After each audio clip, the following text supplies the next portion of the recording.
algunes històries dels Països Catalans, episodis, fets, curiositats i personatges de la nostra història amb Jaume Pros.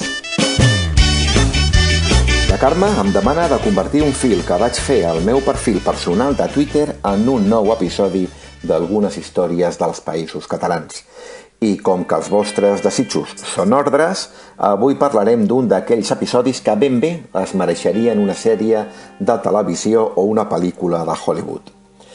Parlo de la coneguda rivalitat entre el nostre comte-rei Pere el Gran i el francès Carles d'Anjou i de les increïbles aventures que van protagonitzar amb un combat a duel inclòs, o gairebé.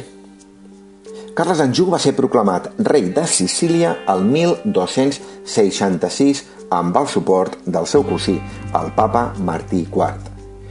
I com que els sicilians no el volien veure ni en pintura, el nostre comte rei Pere va trobar l'excusa perfecta per recuperar el tron que li corresponia a la seva esposa Constança, filla del rei Manfred, i que va morir el mateix any 1266, poc abans que Carles es proclamés rei.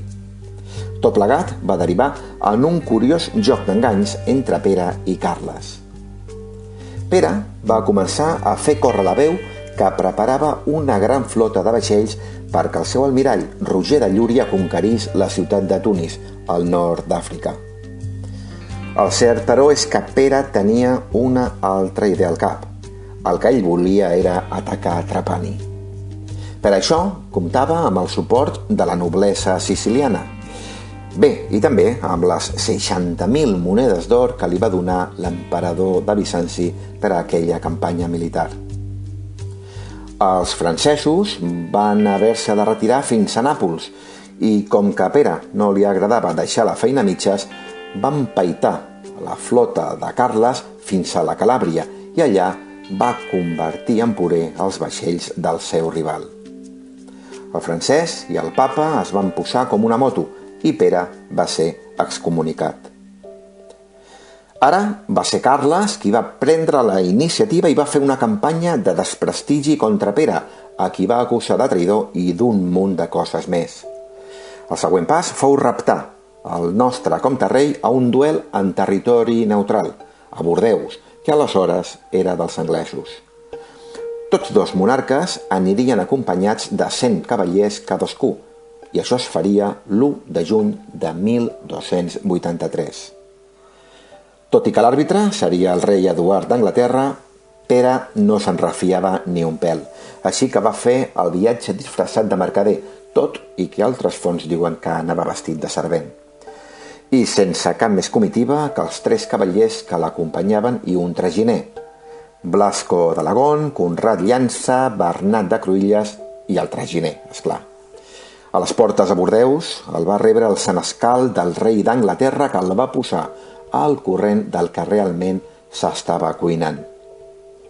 Als afores de la ciutat va explicar el senescal anglès a Pere hi havia fins a 10.000 soldats francesos preparats per atacar-lo, a ell i als seus 100 cavallers, un cop s'hi acostessin a Bordeus. Carles d'Anjou, per la seva banda, ni tan sols va sortir de Nàpols.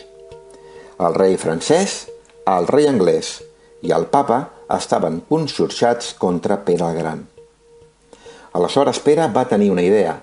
Va fer demanar al senescal anglès que el dia i a l'hora indicada portés un notari al camp de batalla.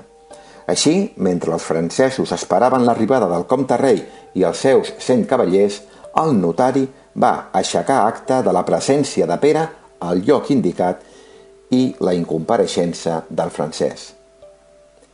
Pere i els seus acompanyants van emprendre immediatament el viatge de tornada cap a Catalunya, deixant amb un pam de nas els seus rivals. Allò, però, va portar conseqüències. El papa i el rei francès van cridar a fer una croada contra Pere el Gran, però Carles no hi va arribar a temps, ja que va morir en batalla a Malta lluitant contra el nostre Roger de Llúria, que poc temps després també venceria els francesos a les Illes Formigues, fet que ja hem explicat en un programa anterior d'algunes històries dels Països Catalans. La qüestió és que Pere se'n va sortir amb èxit del parany que li tenien preparat. Però tan cert com això és que a partir d'aquell moment el nostre monarca es va trobar força sol dins del mapa d'aliances internacionals. Molts dels antics aliats es van estimar més mantenir-se fidels al papa i a la monarquia francesa. Però tot això ja forma part d'una altra història. Benvolguda audiència, ens retrobem ben aviat aquí amb una altra història dels Països Catalans, que acabeu de passar un molt bon dia. Algunes històries dels Països Catalans, episodis, fets, curiositats i personatges de la nostra història amb Jaume Pros.